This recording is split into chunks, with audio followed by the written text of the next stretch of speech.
오늘 이 본문의 말씀을 가지고요. 그분에 대한 편견을 깨다 이런 제목으로 같이 말씀을 좀 전하겠습니다. 여러분 혹시 이런 생각을 해보신 적이 있습니까? 내가 가지고 있는 생각이 과연 편견인가 편견이 아닌가? 내가 한쪽으로 너무 치우친 생각을 하고 있는 것은 아닌가? 혹시 생각해 보신 적이 있으십니까? 내가 내리는 판단의 근거가 있을 겁니다. 내가 판단을 내릴 때 그 판단의 근거조차도 제대로 된 근거인가? 조작된 근거는 아닌가? 내 판단은 옳은 것인가? 공평한 것인가? 그런 생각 해보신 적은 없으십니까? 여러분, 하나님에 대해서는 어떠실까요? 뭐 이런 것은요, 지금 제가 이야기했던 것은 그거는 우리의 영혼에 관한 문제가 아니라 가지고 그렇게 영혼에 관한 문제에 비하면 아무것도 아니에요, 사실. 우리가 살면서 가장 중요하게 여기는 것이 먹고 사는 문제 아닙니까? 근데 먹고 사는 문제는 죽고 사는 문제에 비하면 또 아무것도 아닌 것이에요. 죽고 사는 문제보다 더 영혼에 관한 문제는 또 이것도 아무것도 아닌 것이에요.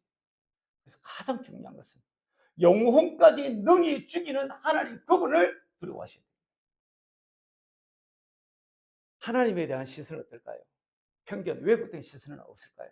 하나님 어떤 분이실까요? 이런 장면만 딱 보면요. 야, 하나님 이상하게 보는 거예요. 딱 보니까 내가 창조한 사람을 내가 지면에서 썰어버리고 사람으로부터 가축, 기는 것, 공중의 새 다 썰어버리라. 이런 모습만 하나님의 모습만 딱 보면요. 와, 하나님 잔인하신 분, 무지막지하신 분 이렇게 되는 것이. 그리고 민수기를 보니까 노하기를 더디하고 인자가 많아 제약의 허물을 사하시는 것을 즐기하시는 하나님께서 어떨 때는요. 내가 전염병으로 그들을 쳐서 멸하시기까지 하시는 것이에요. 완전 전염병으로 박멸시키는 것이에요. 전염병으로 박멸시키기까지 하시려고 하시는 당신의 백성을 그렇게 하시는 이 모습만 딱 보면요. 하나님을 왜곡되게 편견되게 봅니다.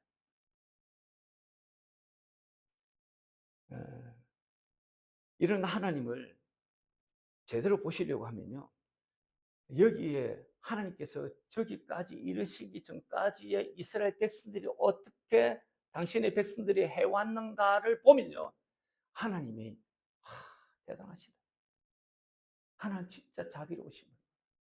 진짜 참고 완전 속이 문드러지셨겠구나. 이런 하나님을 딱 보는 것이에요. 민수기의 18절에 저 말 12절 뒤에는 12절인데요. 12절 저 말씀 저 뒤까지 박멸하겠다, 다 멸하겠다고 하기 전까지 이스라엘 백성들이 애국과 광야에서 하나님을요 10번이나 시험을 합니다. 그리고 하나님 말씀을 듣기를 청종하지 않았던 것입니다. 그런 저들에게 주님께서 참다가 안 돼가지고 저는 말씀을 합니다. 노아의 저게 1절의 말씀이, 저 7절의 말씀이 저 노아 때의 이야기거든요. 노아의 저 말씀은요. 하나님께서 인생을 딱 보니까 창조한 인생을 보니까 생각하고 계획하는 모든 것들이 항상 악한 거예요. 항상. 그래가지고 하나님께서 야, 안 되겠다. 인생 저지셨음을 후회하시는 거예요. 그리고는 안 되겠다. 썰어버려야 되겠다. 다 죽여버려. 그래가지고 하나님께서 노아 심판을 행하신 것이거든요. 그래서 이런저런 측면을 다 보면 하나님을 욕할 사람 아무도 없습니다. 하나님을 잔인하다, 하나님을 과학하다라고 볼 사람 아무도 없습니다. 하나님 자비로우신 분이시고 그걸 의심할 수가 없어요. 예수님은 어떤 분이실까요? 예수님요 성전에서 상을 막 엎으시고요. 그리고 어떤 이들을 향해 가지고 독사의 새끼들이라고 막 욕하시는 거예요. 어떤 이들을 향해서는요 화 있을진저 계속해서 저주를 퍼붓는 것이에요. 그런 예수님을 보면요 예수님을 딱 왜곡되게 볼 수 있는 거예요. 이렇게 우리 예수님께서 저주와 분노를 쏟으시는 그 과정이 있으신 거예요. 종교 지도자들이 성전을 완전히 장사치들이 들끓는 곳으로 만들어버린 거예요. 내 집은 만민이 기도하는 집이라고 그렇게 성전을 만들었는데 주님 이 종교 지도자들이 완전히 장사치들이 들끓는 곳으로 만들어버린 것이에요. 그래서 주님이 노끈을 채찍을 만들어가지고 완전히 그냥 다 엎어버린 것이 상을 엎어버린. 주님 분노하시는 거예요. 그리고요 독사의 새끼들이랑 막 외칠 때 이 사람들 대표적인 사람들 바리새인들, 서기관들 아닙니까? 종교 지도자들 아닙니까? 대상 그룹의 사람들 아닙니까? 이들이 이름만 한 거예요. 너무나 악하기가 그지가 없는 거예요. 반면에 우리 예수님의 또 다른 면은요. 수화성 여인을 찾아가지고 그의 삶을 위로하신 거죠. 그의 오랜 수건을 주님이 풀어주세요. 어떨 때는요. 우리 주님은요. 그라사인의 광인을 일부러 찾아가세요. 그리고 그 인생에 군대 귀신 걸려가지고 그렇게 사람 노릇 제대로 하지 못하고 살아가는 그 인생을 주님께서 너무 불쌍히 여기셔가지고 이 일을 온전케 해줘야 됩니다. 그래서 주님께서 일부러 수고의 시간들을 가지는 것이 그래 찾아가지고 그를 온전케 해주십니다. 어쩔 때는요 절망과 체념 가운데 있는 베드로를 위시한 제자들을 다시금 찾아가 주십니다. 그리고 다시 위로해 주시고 그래 실수했지. 그래 실수해도 괜찮아. 내가 너희 하나님. 다시금 위로해 주시고 격려해 주시고 그리고 그 마음 가운데 비전을 심어 주시는 그런 분이에요. 주님은요 한 번 사랑합니다. 끝까지 당신의 사람을 사랑하십니다. 끝까지. 근데 이런 하나님께서 화 있을진저 화 있을진저 그렇게 외쳤다 그렇게 선포했다는 것은요 그 이상 더 이상 소망이 없는. 그래서 예수님에 대해서도 균형 있는 균형 있게 예수님을 보셔야지 편견되게 왜곡되게 보시면 오해하는 것이에요. 이런 맥락에서 오늘 본문은요 또 다른 하나님을 볼 수 있는 그런 대목입니다. 기도원이 살았을 때는요 주전 20세기쯤이었습니다. 이스라엘 백성들은요 평안한 시절을 지나고 있었습니다. 패턴이 있죠? 평안한 시절을 보내면 또 하나님의 은혜를 망각하는 거예요. 그리고는 다시금 하나님 앞에 범죄를 했습니다. 그래서 사사기 6장의 시작도 이렇게 이야기합니다. 6장 1절 한번 보시죠. 6장 1절. 6장 1절. 6장 1절 우리 읽지는 않은데요. 6장 1절 같이 한번 읽어보겠습니다. 시작. 이스라엘 자손이 또 여호와의 목전에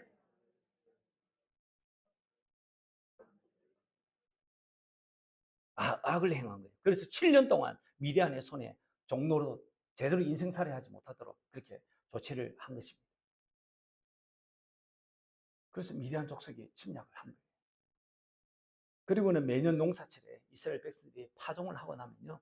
미디안 사람들이 어김없이 찾아와가지고 농산물을 완전히 수대밭되게 못쓰게 만들어버린 거예요. 그게 6장 3절의 말씀입니다. 6장 3절 한번 보시죠. 6장 3절을 보니까 이스라엘이 파종한 때가 되면 미디안과 아말렉과 동방 사람들이 치러 올라와가지고 완전히 헤집어버리는 것입니다. 그리고 이스라엘 백성들은요. 이런 상황에 목숨을 부지하기 위해 가지고 토굴 생활을 시작을 합니다. 토굴 생활, 토굴 생활. 그게 6장 2절의 말씀이에요. 6장 2절 한번 보시죠. 6장 2절. 같이 한번 읽어볼까요? 6장 2절 시작. 미디안의 손이 이스라엘을 이긴지라 이스라엘 자손이 미디안으로 말미암아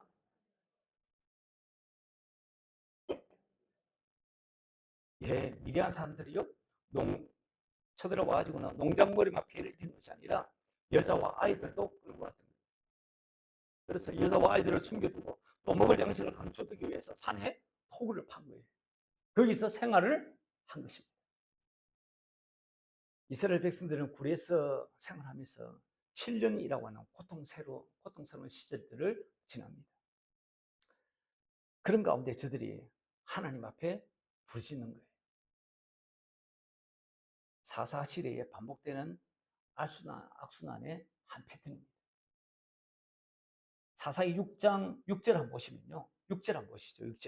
6절 같이 한번 읽어보겠습니다. 6장 6절 시작. 이스라엘이 미디안으로 말미암아 궁핍함이 심한지라 이에 이스라엘 자손이 여호와께 부르짖었더라. 사람이 참 고통을 받아야지. 사람이 힘들고 어렵고 막 바닥을 기고 막 헤매야지. 그때 하나님 앞에 찾는 것 같아요. 지금 이스라엘 백성들이 똑같이 여전히 지금 330년 동안 이 패턴은 지우치지 않아요. 그래서 하나님께서 이 이스라엘 백성들을 또 구원을 그렇게 베풀어 주십니다. 그렇게 해서 세운 사사가 누구냐니까 오늘 본문에 나오는 기도원입니다. 기도원요, 밀농사를 하는 평범한 농부였습니다. 이런 것을 찾아오신 하나님, 어떤 하나님이실까? 우리 오늘 본문을 통해서 좀 봤으면 하는데, 하나님의 편견을 깨는 본문이 오늘 등장을 합니다. 우리가 하나님에 대해서 가지고 있는 고정관념이 있거든요. 그 고정관념에 대해서 약간 이 편견을 깨는 본문의 말씀이 등장을 합니다. 먼저 우리가 보고자 하는 것은 하나님의 모습이 내 모습으로 나오는데, 첫 번째 보는 모습은요, 시골 본부에서 하나님의 용사로 변화 가능성을 보시는 하나님이세요. 우리가 살아가는 이 사회는 경쟁 사회이지 않습니까? 그래서 나보다 뛰어난 그 누군가가 있으면 나는 그 사람 때문에 차등 대우를 받는 사람들 속에 살아가는 거예요. 그래서 서로를 인정하고 격려하고 나보다 더 짤대기를 바라기보다 은근히 혹은 적극적으로 내가 저 사람보다 더 위에 서려고 하고 더 주목받는 위치에 서려고 하는 사람들 속에 저희들이 놓여 살아가는 거예요. 그러다가 밀리면 좌절하고 낙심하고 체념하며 사는 거예요. 기도원이 바로 그런 사람이었습니다. 이거는 역사의 일로 깨어지지 않는 세상의 논리예요. 그런요, 소심했던 사람이고 낙심 속에서 삶을 살았던 그런 농부에 불과했습니다.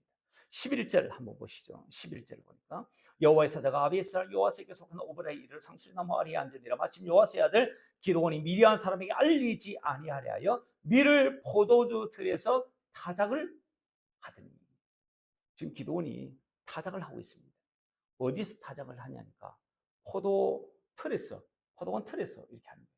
포도원 틀이 얼마나 큰지 모르겠지만 원래 밀타작이라고 해요. 저도 뭐 농부가 아니지만 껍질과 알고 가리기 위해서 바람 잘 부는 곳에 넓은 평지에서 우우우 이래가지고 그렇게 타작을 하는 것이지 않습니까? 그런데 지금 이들 실내에서 그리고 포도 틀에서 거기서 지금 깔짝깔짝 하고 있는 거예요. 몇 좀 안 되는 그 밀을 나무통에 넣고 미래한 사람들이 들킬까봐 노심초사하면서 지금 타작을 하고 있는 장면입니다. 계속해서 15절 한번 보시죠. 15절을 보니까 그러나 기드온이 그에게 대답하되 오 주여 내가 무엇으로 이스라엘을 구원하리까? 보소서 나의 집은 므낫세 중에 극히 약하고 나는 아버지 집에서 가장 작은 자입니다. 이게 기드온이 자기 자신을 바라보는 자화상이에요. 자기 자신을 이렇게 낮추는 정도가 아니라 정말로 자신은 비천한 자이고 보잘것없는 자라고 생각하면서 그렇게 살았던 인물이 바로 이 기드온입니다. 그런데 그런 자아상을 가지고 있는 이 기드온에게 주님이 찾아오셔가지고 뭐라고 이야기하시냐니까 그게 12절이에요. 주님께서 이러시는 거예요. 여호와의 사자가 기드온에게 나타나 이르되 큰 용사여, 이렇게 말씀합니다. 하나님은 기드온을 만나자마자 그를 큰 용사라고 그렇게 말씀하십니다. 얼마나 놀랐겠습니까? 기드온은 아주 어리둥절한 거예요. 말문에만 막혀 있을 거예요. 자기는 가장 작은 자로 아주 소심한 사람으로 그렇게 여기고 그런 자아상을 가지고 있었는데 하나님께서 얼토당토않게 나타나셔가지고는 말씀하시기를 큰 용사여, 이렇게 말씀하십니다. 하나님의 이 말씀은 진실일까요? 진실이지 않을까요? 사실일까요? 진실일까요? 진실입니다. 사실은요, 사실보다 더 중요한 것은 진실이에요. 주님이 말씀하신다면, 하나님이 말씀하신다면, 사실이 그렇지 않다 할지라도 진실로 말씀하셨다면 하나님이 말씀하신 건 진실인 거예요. 반드시 그런 것이에요. 하나님께서 지금 말씀하시는 거예요. 하나님께서 딱 보시고 이 기도를 향해서 너 큰 용사야 라고 하면 그냥 큰 용사인 거예요. 하나님이 보신 것은요, 지금 이 사람의 사실, 현실을 본 것이 아니라 앞으로 되어질 미래의 기도원의 모습을 보고 지금 이렇게 말씀하신 것입니다. 하나님은요, 기도원을 한 시골의 범보로 보신 것이 아니라 하나님의 큰 용사로 이스라엘을 미디안 손에서 구원할 가능성으로 보신 것입니다. 어느 날 예수님께서 바닷가를 지나가시다가 일부러 한 세리를 보셨습니다. 유대인들이 극혐하는 부류의 사람이 있습니다. 그게 세리입니다. 근데 주님께서 한 세리를 주목하여 보시는 것이에요. 그래서 여느 유대인처럼 주님이 멸시하듯 보는 것이 아니라 동족을 착취하는 민족의 반역자요, 반유대주의자, 반민족주의자로 보는 것이 아니라 앞으로 하나님 나라의 일을 할 위대한 마태로 보는 것입니다. 그리고 우리는 그를 주목해서 보는 것입니다. 이 사람이 마태복음의 저자 마태고요. 지금은 세리였고요. 그리고 레위 마태인 거예요. 예수님의 수제자 베드로가 있습니다. 단 한 번도 예수님의 제자가 되려고 기도했던 적이 있을까? 아마 없었을 거라고 생각이 들어요. 복음의 사도가 되겠다고 염원한 적이 있을까? 아마 한 번도 없었으리라고 생각이 들어요. 근데 그래서 그날도 그냥 갈릴리 바닷가에서 고기 잡았어. 그날 먹고 사는 정말 평범한 어부였던 거예요. 그래도 어느 날 그날따라 밤새도록 그물을 던졌는데 단 한 마리의 고기도 잡히지 않는 거예요. 그물을 씻고 있는데 예수님이 오신 거예요. 그리고는 주님 말씀하시고 깊은 곳에 가서 그물을 내려가지고 고기를 잡으라고 하시는 거예요. 이치와 상식에 그리고 자기의 경험치로도 인정할 수 없는 일을 말씀을 지금 예수님이 하시는 것입니다. 이 말씀을 따라가지고 깊은 곳에 가서 그물을 내립니다. 그 결과 우리가 아는 바예요. 그때 우리 예수님께서 베드로에게 그러시잖아요. 내가 너를 사람 낚는 어부가 되게 하리라. 예수님은 베드로를 평범한 어부에서 교회 시대를 열어가는 선두주자로 오신 것이에요. 그리고 성령 시대를 본격화하는 데 있어 가지고 쓰임받는 탁월한 인물로 이 베드로를 보신 것이에요. 그의 가능성을 미리 주님께서 보신 것입니다. 예수님은 살기등등한 마태 그리고 전도자 바울이에요. 전도자 바울, 예수님의 살기등등한 예수님 죽이고자 살기등등했던 예수쟁이를 죽이려고 했던 살기등등했던 젊은 가누니 사울입니다. 이 사울에게서 주님이 열정적으로 생애를 바칠 전도자 바울, 신약 서신 13권을 그렇게 쓸 위대한 종으로 보신 것입니다. 그래서 그를 다메섹에서 만나주십니다. 예수님의 눈은 그 사람 속에 들어있는 가능성을 보시는 눈입니다. 무사람들 속에 가능성을 보고 그 가능성을 드러내주고 그 가능성을 키워가지고 그 사람이 뜻깊은 인생을 살아가도록 그렇게 보시는 눈이 주님의 눈입니다. 하나님은 오늘도 우리의 가능성, 나의 가능성을 주목하시고 나에게 그렇게 다가오시는 분이십니다. 나의 가능성을 믿어주시는 하나님이신 것입니다. 그래서 하나님에게는 나이가 중요하지 않는 것 같습니다. 하나님에게는 서펙이 중요하지 않는 것 같습니다. 하나님에게는 평범함이 중요하지 않는 것 같습니다. 하나님에게는 초라함도 중요하지 않는 것 같아요. 하나님 앞에 우리는 믿음으로 반응하기만 하면 될 것 같아요. 그래서 저도 한 번쯤 생각해 봤습니다. 내가 이 천국 복음, 하나님 복음을 알고 난 다음에 하나님께서 나를 어떻게 쓰실까? 그렇게 보자니 저도 어느새 보니까 50 후반을 지나고 50대 후반을 지나고 있더라고요. 그리고 지금 이제 60 하나가 된 거예요. 이런 나를 하나님께 쓰시면 무엇에다 쓰실까? 그런 생각을 하게 되기도 해요. 그러다 보면 왠지 저도 이게 초라해지기도 하고 그래요. 그런데 제가 이 말씀을 준비하면서 하나님 앞에 나이가 문제가 아니지. 하나님 앞에 나이가 문제가 아니지. 그런 생각을 하게 됩니다. 하나님께서 어떻게 쓰실 건가? 저도 기도하면서 하나님께 말씀하시기를 그렇게 기도하고 기도해야 되겠다 그런 생각을 합니다. 그리고 또 하나는 기도원에서 보는 하나님은요 함께 하시는 하나님이세요. 12절 한번 보시죠. 12절 6장 12절 우리 한 번 더 읽어보겠습니다. 시작. 여호와의 사자가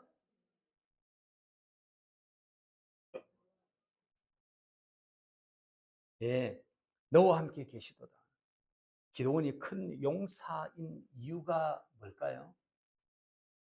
기골이 장대한 장수이기 때문에 그럴까요? 아니면 안광이 막 남달랐기 때문에 그래요. 막 눈을 보면 눈이 부리부리하게 막 빛이 나오고 막 그렇게 안광이 남달랐기 때문에 그럴까요? 아니면 약점이 없기 때문일까요? 아닙니다. 하나님께서 함께 계셨기 때문인 거예요. 새 리더십의 자리에 오르는 여호수아에게 하나님께서 위로하시고 격려하시고 그가 다시금 이스라엘 백성들을 2세대를 이끌고 가나안 정복의 이 여정에 나서야 되는데 그를 격려하면서 하신 굉장히 중요한 말씀이 뭐냐니까 강하고 담대하라. 이 말씀도 중요하지만 맨 마지막에 뭐라고 이야기하고 있으냐니까 내 하나님 여호와가 너와 함께 하느니라, 이 말씀이에요. 모세에게 함께했던 것 같이 내가 너와도 함께하겠다, 그 말씀입니다. 이게 얼마나 대단한 말씀일까요? 생각해보면 창조주 하나님 그분께서 말씀으로 창조하신 그분이 내 안에 들어와 나와 함께 하신다고 하는 건요, 진짜 어마무시한 사건이지 않을까요?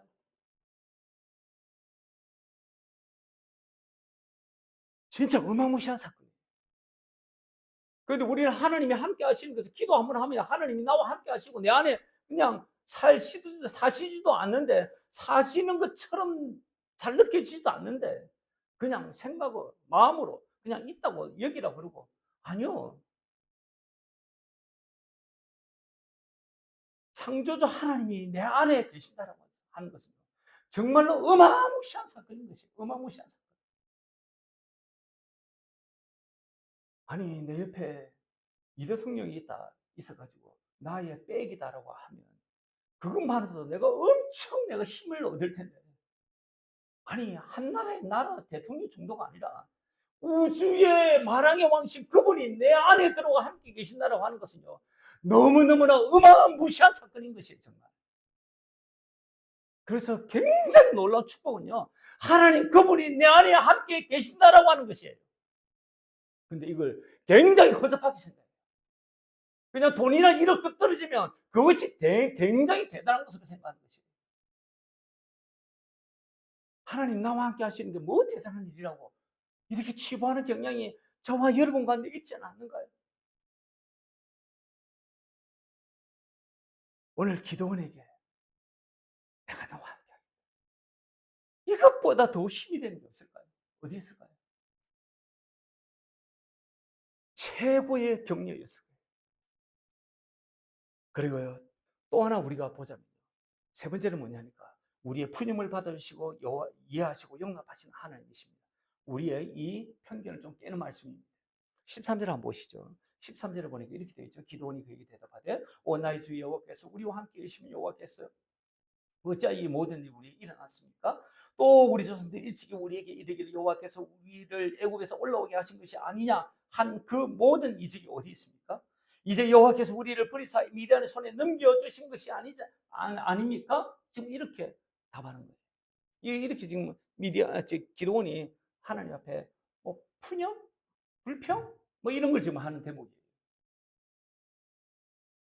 기도원의 불평은요, 오늘 우리와도 굉장히 유사합니다. 이 13절의 말씀을 풀어보면 이런 것이죠. 어찌하여 하나님은 내가 이 어림을 당하고 이 고통과 멸시천대를 받고 있는데 나를 이렇게 그냥 내버려 두십니까?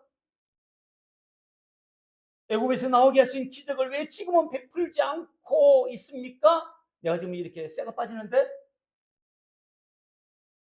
하나님이 살아계시다면 기적을 일으켜 주셔야 되지 않습니까? 지금 이 상황에 지금 이런 내용이에요. 여호와께서 이스라엘을 버린 것이 아닙니까? 우리 버린 거 아닙니까? 나 버린 거 아닙니까? 이런 지금 대묻는 것이에요. 기도원의 이런 푸념, 이런 불평, 이런 걸 들으신 하나님 어떻게 반응하실까요? 예끼 이름하고 꿀밤이나 한 대 때릴까요? 아니요. 하나님은요, 하나님 마음이 너무너무 넓으십니다. 14절로 대답을 하시는 거예요. 여호와께서 그를 향하여 이르시되 너는 가서 이 너의 힘으로 이스라엘을 미디안의 손에서 구원하라. 내가 너를 보낸 것이 아니냐 하시니라. 이 말씀이 눈여겨볼 대목은요, 여호와께서 그를 향하여 기도원을 향하여 푸념 앤드 불평을 하는 이 기도원을 향하여 이 의미는요, 이 원어적 의미는요, 바라보다 마음을 기울이다 그런 의미가 있어요. 그래서 기도원을 지금 보는데 주님께서 마음을 막 기울여 가지고 기도원에게 마음을 막 기울이시는 것이에요.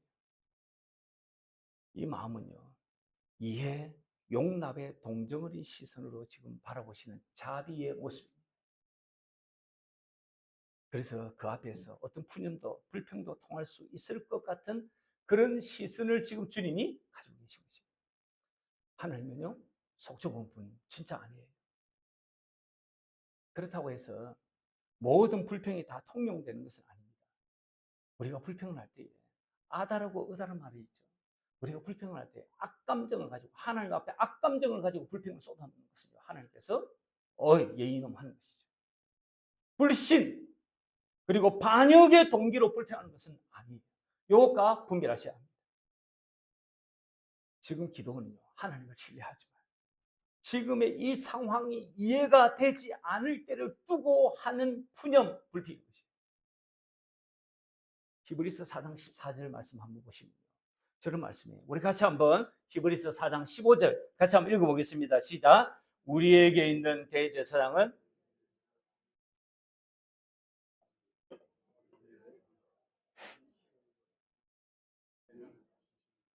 우리의 연약함을 동정하지 못하실 분이 아니신 거예요. 이 상황이 참 하나님 신뢰하지만 이 상황이 이해가 되지 않아요. 그래서 하나님 앞에 이렇게 이 불평, 푸념을 내려놓는 그 마음을 주님이 이해하세요. 그것을 수용하세요. 그래서 우리 주님 참 마음이 넓으신 분이구나. 앞뒤 그냥 빡 막힌 그런 분 아닌 것입니다. 우리가 앞뒤 빡 막힌 기계적인 하나님을 이해하는 경향들이 많습니다. 그러나 그렇지 않습니다. 그리고 마지막 하나는요, 시험까지도 용납하시는 그런 분이세요. 하나님께서는 나타나셔가지고 14절을 보니까 내가 너를 통해 이스라엘을 구원하겠다, 너를 이 일에 쓰겠다라고 하실 때 평생을 땅만 파고 살았던 사람이 헌신하는 것이 쉽지 않지 않겠습니까?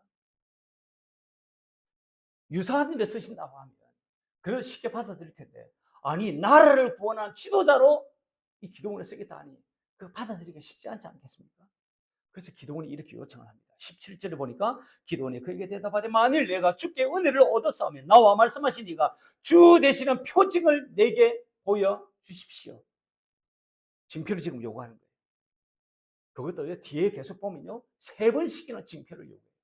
나를, 이 땅만 파먹고 살았던 나를 이 민족의 지도자로 저를 들어서신다고요? 이게 수용하기가 너무 힘든 거예요. 그래서 3번이나 징표를 요구합니다. 하나님 이 마음을 이해하십니다. 그래서 19, 21절에 보니까 19절 한번 보시죠. 19절, 21절의 이 내용은요, 여러분 집에 가서 한번 읽어보시고요. 제물을 준비하고 제사를 드리는 거예요. 그랬더니 바위에서 불이 나와가지고 제물을 삽니다. 하나님이 이 일에 부르심이 있다면 그렇게 이 제사를 연락해 주십시오. 그 표징으로 불을 내려 바위에서 않습니까? 불이 나와가지고 이 제물을 살라버려요. 하나님께서 그렇게 너를 불렀다라고 하는 징표로 보여주신 거예요. 그리고 또 하나를 요구하는 게 그게 36절, 37, 38절의 말씀입니다. 37절 말씀 한번 보시죠. 37절 말씀 우리 한 구절만 같이 한번 읽어보겠습니다. 시작. 벗어서 내가 양털 한 뭉치를 타작마당에 두리니 만일 이슬이 양털에만 있고 주변 땅은 마르면 주께서 이미 말씀하신 같이 내 손으로 이스라엘을 구원하실 줄 내가 알겠나이다 하였더니, 그래서 양털에만 딱 이슬이 내립니다. 다른 온 지면에는 이슬이 내려 촉촉하게 찢었는데 이 양털에만 다른 이 지면에는 다 마른데 양털에만 딱 촉촉해지는 거예요. 이런 이적을 보여주십니다. 이 기도원이요, 또 한 번을 요구합니다. 이제 하나님 거꾸로 한번 해주세요. 그래서 하나님께서 그 거꾸로 하는 것도 들어주세요. 그게 39절, 40절의 말씀이에요.